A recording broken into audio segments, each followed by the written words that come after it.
No, ya estamos acá con el maestro Iván Martínez Azueta. ¿Cómo estás, Iván? ¿Qué tal, Jorge Villa? Pues un gusto, como siempre, estar acá en el programa.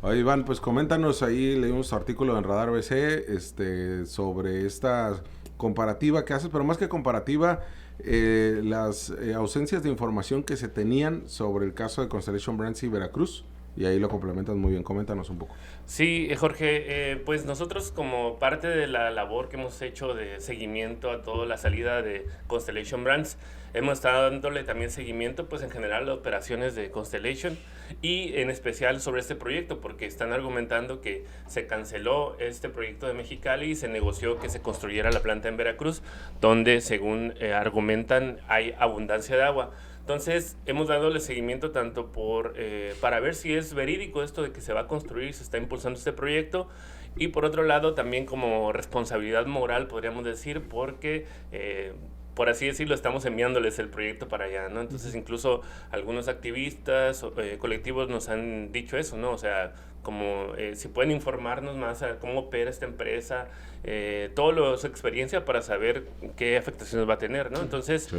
Pues escribí este artículo con ese objetivo, y básicamente lo que encontré fue que las irregularidades y las cifras contradictorias con las que impulsaron el proyecto de Mexicali, ese mismo modus operandi se repite en Veracruz, en varios ámbitos, pero específicamente en el tema del agua.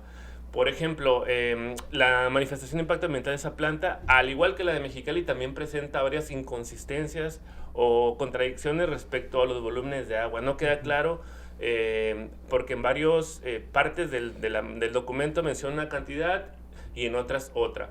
¿Cuántos millones más o menos se establece que va a utilizar?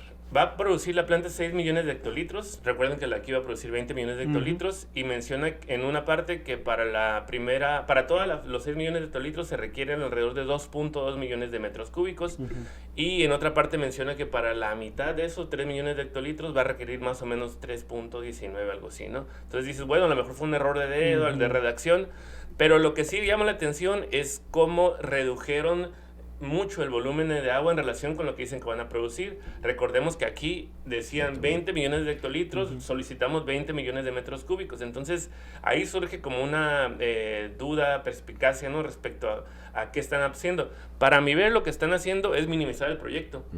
Como lo hicieron acá, ¿no? Recordarán también que solicitaron 20 millones de metros cúbicos, luego cuando les estalló el conflicto dijeron, no, son 7 lo que necesitamos, luego 5, luego 3. Uno incluso luego, ¿no? Sí. Incluso en la consulta, en los videos, decía que iban a implementar, si se aprobaba la planta, iban a implementar diversas inversiones al sector hidroagrícola y otros, que al contrario, iba a generar más agua, ¿no? Iba a llegar la Constellation a generar más agua. Vamos a hacer que llueva. Sí. Entonces, esas son algunas inconsistencias que hay, pero lo comparas con lo que dicen en los informes anuales, y en los informes anuales de Constellation Brands viene que en 2026 pretenden incrementar de 10 a 15 millones de hectolitros su producción con la entrada en operación de esta planta. Entonces dices, hay una inconsistencia de cifras. Claro. Pero hay algo interesante, y es que también en ese informe anual menciona que en 2024 y 2025 las plantas de Nava y las de Obregón van a incrementar su producción en 5 y en 10 millones de hectolitros respectivamente. Entonces, ¿qué quiere decir con esto? Con que una vez instaladas y operando este tipo de plantas, siguen creciendo. Pueden pedirlo. Y que era más o menos la estrategia que suponíamos que se iban a implantar aquí, instalarse con una primera fase mínima, y a partir de ahí van creciendo. Ahora, una diferencia entre la manifestación de impacto ambiental de la de Veracruz y la de Mexicali es que en la de Veracruz sí viene el listado de concesiones de agua que ya están a su nombre, que pueden revisar en el Registro Público de Derechos de Agua, que están a nombre de la empresa, y que son las que argumentan que ese volumen va a ser suficiente para la operación que está planteada en la mía. Caso contrario, en la de Mexicali nunca, no venía esa información. La de Nava Coahuila también trae la concesión de agua, el título. La de Mexicali no la traía porque, insisto, no tenía las concesiones de agua. Entonces la de Veracruz sí la tiene, pero buscas en el REDA y resulta que amparan un volumen mucho mayor del que está especificado ahí. Y aparte de eso, tiene como 6 concesiones más que no están en el documento, que quiere decir que fueron adquiriendo después de que se elaboró el documento de la mía, y que más o menos se aglutinan un volumen del doble del agua que dicen que requieren para la planta. Entonces, ¿para qué están solicitando más agua si dicen que con esa agua que está ya descrita en esos títulos es suficiente para producir para su proyecto, para el requerimiento de agua? Entonces significa que están, yo creo que esa estrategia, insisto, de instalar primero un proyecto mínimo y después saben que van en incremento. Iván, pero además no es cualquier tipo de agua. O sea, Claro. porque nos han vendido que en Veracruz, en Tabasco hay una gran cantidad de agua, lo cual pues sí es cierto. Pero realmente ellos no necesitan agua no sé, abre la llave y ya sacas agua. Pues, Claro. o sea, Un agua no, con ni cierto agua nivel del de calidad, río. cierto ¿no? nivel O de sea, calidad.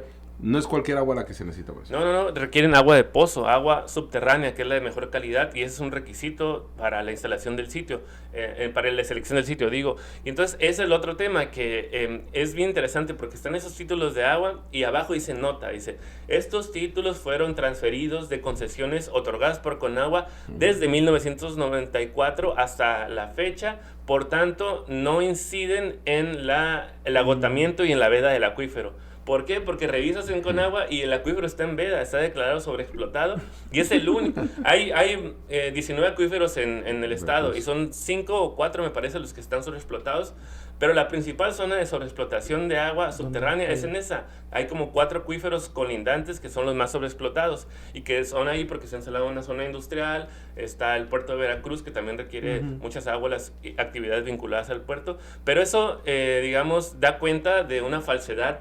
De esta falsedad de argumento de que en Veracruz existe abundancia de agua. Sí existe, pero no de la forma en la que la requieren, o de la fuente, que es la fuente. En la zona. Y más abajo dice que la operación de la planta va a incidir en un abatimiento de hasta 8 metros de los pozos donde va a estar extrayendo agua, o sea, los niveles ahí. Entonces significa que sí va a incidir. O sea, no es que hay un antes y después también en respecto a la operación de la planta que va a incidir en que bajen los niveles y que se sobreexplote más el acuífero. Entonces, ese tipo de inconsistencias y otras son las que están ahí en el artículo y en el análisis. Aquí tendría que estar también analizando Comisión de Derechos Humanos, ¿no? Esta situación, así como lo hizo aquí en Baja California, que estableció como base precisamente la sobreexplotación de los acuíferos.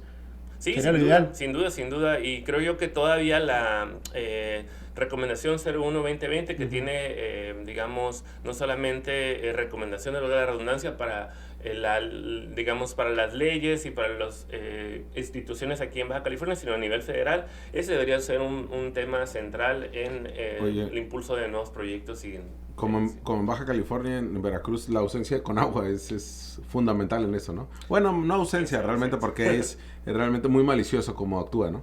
Sí. Yo digo que no es ausencia, al contrario, está operando para la planta. Y otro tema muy rapidito que hay paralelismo con Mexicali es que el puerto de Veracruz y el municipio de Medellín de Bravo y la ciudad de Boca del Río tienen uno de los casos más emblemáticos de un organismo operador privatizado por Odebrecht y por Suez. Entonces, recordarán que acá también, a la par de que se impulsaba la planta, se impulsaba la ley de aguas de Pico Vega. Yo siempre he dicho que había un vínculo ahí porque se permitiría el manejo privado del agua a nivel, los organismos operadores permitirían mejor hacer más negocios con el agua. Entonces, justo se instala al lado de este emblemático caso que ha tenido corrupción, que ha tenido incremento de precios, deficiencia del servicio y que incluso esas protestas hicieron que Suez se retirara de este organismo operador, que Suez que era la que se le adjudicó la planta desalinizadora de Rosarito. Entonces ves cómo estas empresas, estos intereses, estos capitales están en estos casos emblemáticos vinculados a los negocios con el agua en muchos ámbitos. Sí, incluso hasta había relaciones familiares, ¿no? Entre Constellation Brands y los encargados de los operadores del agua de Ensenada, ¿no? Los Peterson. Sí. O sea, sí, interesante realmente, ¿no? Cómo realmente es una estructura más grande, ¿no? Que se relaciona entre sí. Y sobre todo esta relación que haces, la importancia de que sigan siendo públicos los órganos operadores del agua. Si no, les permitiría o les hubiera permitido hacer más de lo que ya estaban haciendo. Nos vamos a arrepentir mucho, ¿no? De una privatización, porque dicen, es que no privatizamos el agua, privatizamos el servicio, o sea, llevarte el agua. Eso es un esquema de privatización. De David Maldonado no va a estar hablando, por favor. No va a estar afuera protestando. Sí. David. No, porque ahí la visión esta empresarial o neopanista era de privatizar prácticamente todos los servicios, ¿no? Sí, totalmente. Y yo siempre he insistido que al no lograr aprobar la ley federal de aguas nacionales que permitía eso, empezaron a aprobarlas a nivel local y Baja California fue un gran experimento fallido que se le revirtió por las protestas en contra y las experiencias que hay de privatización de los organismos operadores son negativas para el interés general, ¿no? Y hay muchos casos, no solamente en México, sino en el mundo, ¿no? Incluso algunas ciudades que están haciendo públicas otra vez estos organismos operadores por los agravios que he llevado. Pues ahí está, tremendo tema, Iván. Quédate con nosotros para la pifia. Son los ecos de la nota capital. Ciudad Capital. Las voces de la ciudad.